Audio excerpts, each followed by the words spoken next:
come to the bond analysis, ladies and gentlemen, there is a matter, or rather there is a factor in this country that, and our Bold podcast have been so consistent about it. This is the Dubai deal. Now, anyone in this country must know, if you did not know, that the Dubai oil deal has been extended for another 12 months. So what do I mean, or what exactly this is all about? For those who are getting it for the first time, in March this year, EPRA, acting on behalf of Kenyan government, got a deal with two Dubai companies and gave 3 oil marketing companies in this country. This is Gulf Energies, Oryx and Galana Oil Kenya, to import oil on credit for 9 months between March to January 2024. And so our first, it was on credit. So the economics part of it was that because we spend a lot of our dollars in bringing oil in oil imports, to reduce the demand for the dollar, we decided to go and buy oil in credit, so that the other 96 oil marketing companies had to buy oil from the 3 marketing companies. Now, keen to note is that in the deal, we actually went closed tendering. So it was not open. So the other 96 marketing companies serving East Africa, no one is allowed to bid for oil from any other OPEC countries. OPEC is oil, oil, petroleum exporting countries, something there. So those other 96 have to buy oil from the 3. And on Monday, 25th of September, Kenya, under that obligation, is going to pay 12 billion for that deal. And in October, there's also going to be another maturity of 60 billion. So I wanted to get it. That the reason why we went for it is that we wanted to manage our shilling. But as we talk, that deal has failed, number one, to stabilize the prices of oil. Because remember, we said one of the reasons why we were doing this was to stabilize the prices. It has failed to stabilize the prices of oil. Number 2, it has also failed even to manage so that it will reduce. And number 3, it has also failed to address the weakening shilling. So economic pundits are asking, why exactly are we still sticking on that oil deal, despite the fact that it has not achieved its objectives? I don't know what you think, and at this point I want to pause and ask a question. We have, and of course we need to agree, I do say that Kenya Kwanza have their fair share of troubles. But again, there is the reality that the global prices for oil at somewhere have hiked. Of course, it is not propaganda. People think it's a Kenya Kwanza propaganda. It's true. The prices have hiked. But in the middle of all this, we have also doubled VAT on fuel from 8% to 16%. And so we are in some sort of a quagmire where getting out of it, we need some magic. But what I tend not to see, and maybe I have a problem, maybe I have a problem with my eyes, or someone may help us unravel. The conundrum does not come out clearly because we are stuck into something that is not giving us the results that we intended to have in the first place. So I want to ask you, in your country, and especially Kenyans in diaspora, what is the model? Of course, there's global hike. What is the model being used there in terms of the oil supply? Is it 3? Is it the model we're using here, where three companies import, then all of us buy from the 3? The oil marketing companies are also crying that, what does it mean? That for the next 1 year, until December 2024, no any other Kenyan will go and buy oil. Even if you have some cheap oil from Libya, you cannot buy. But I want to tell you something. Immediately we got into this deal, somewhere in May, the prices of oil went down. But despite the fact that the global prices went down, Kenya did not benefit. And that's why you realize that in May, the price of petrol in Uganda and Tanzania was way lower than Kenya, because Tanzania did not have such dubious deal. So then they had an open market and they could go and buy. But despite the prices went down, we did not benefit because we already been closed into some deal that we had to obey. Ladies and gentlemen, I don't want to bombard you with all that economics so that we get to politics. But before that, I have some very amazing news for you. Now, the Bold Podcast, in partnership with Top Movers, has this great news for you.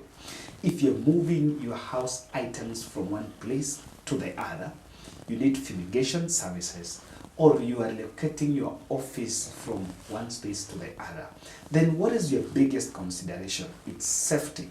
So that is why you need a company that shall guarantee you safety, professionalism, and of course, making sure that you can always negotiate your way. That is why I commend to you Top Movers. They're the best companies when you talk about moving your items safe in a reliable manner. So even if you want to move from one country, international moving, you can also contact them. So visit the website at www.topmarkmovers.com, or you can as well get to the contact person at +254 719 17 43 93. Top Movers, quality is everything. Now, straight to politics. So I want us to get it because I think even the mainstream media has done a bit of a disservice to the public, because despite the fact that the documents about this is in public, I'm telling you, the documents are in public. So this is something that if in the comfort of your house, if you write a letter just inquiring from, even if you want it from Parliament or from the ministry, from respective officers, will get it. The Dubai oil deal is an open. It's a document that is in public. But I think the mainstream have not done much. I believe this is one that they need to maybe single out a whole page and tell the public what exactly the public needs to know. Ladies and gentlemen, it is very true that we are grappling with high economic, with stressing economic moments. I'm using the word stressing because actually people are stressed. The oil is up. The price of it, the cost of energy is up, and that our manufacturing is a problem, and our manufacturing is a giant job creator in this country. But it seems that the political leadership is dancing your graves. Why do we stick with that, even if it's not giving us the results? 3 reasons. And number 1, I see a possibility that the oil deal was a deal that was created so that we create monopoly.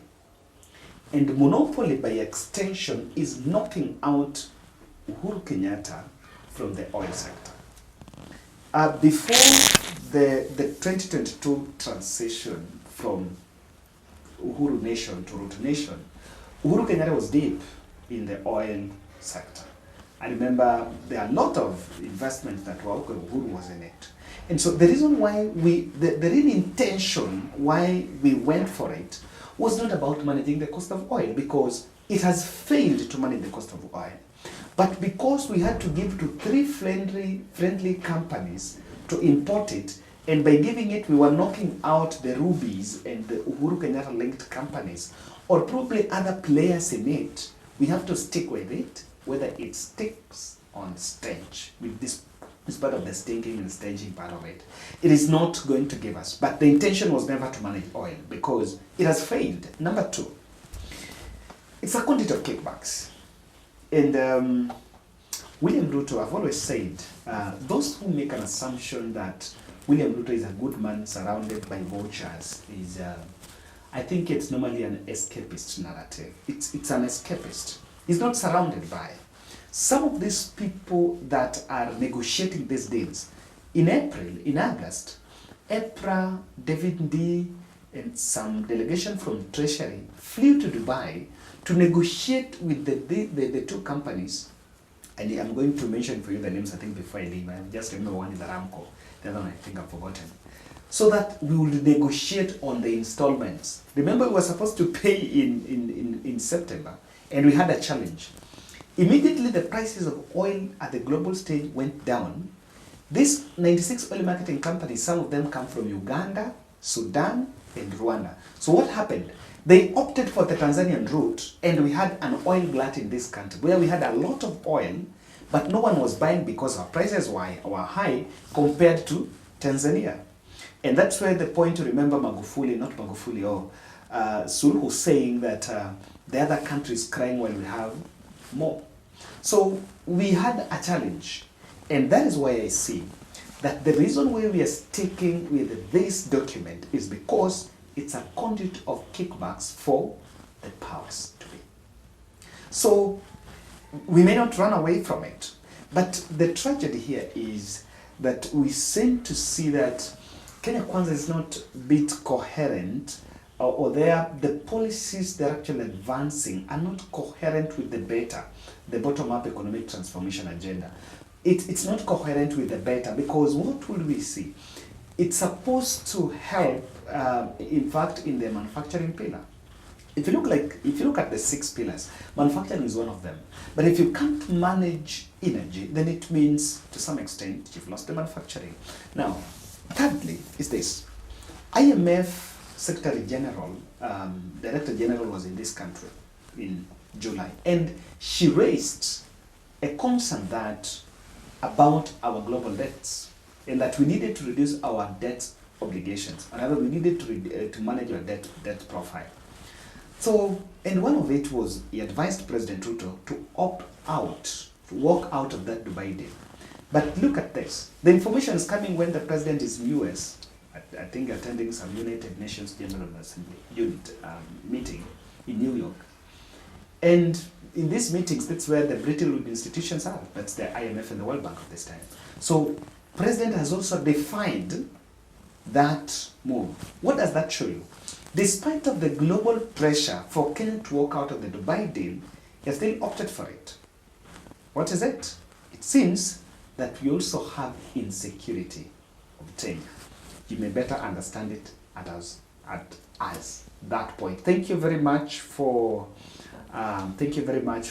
this for supporting this podcast. We are doing 100 subscribers challenge, so if you did not subscribe, make sure you subscribe. And I attended this Radiomaisha one of our fans, and I want to say, I met quite a number of people there. I'm so glad, and we were going back to Mount Kenya. So probably in the next few weeks, I want to start with Nakuru, then go to Nyeri, and we want to talk to people, especially the Mau descendants when they go to Nyeri and Meru. So kama unanikaribisha huko, just get to my WhatsApp there and just tell me so that we come and see what other people say. We want to stop the desktop beat and also walk. Come to Nakuru, know what are the people in Nakuru saying, and that's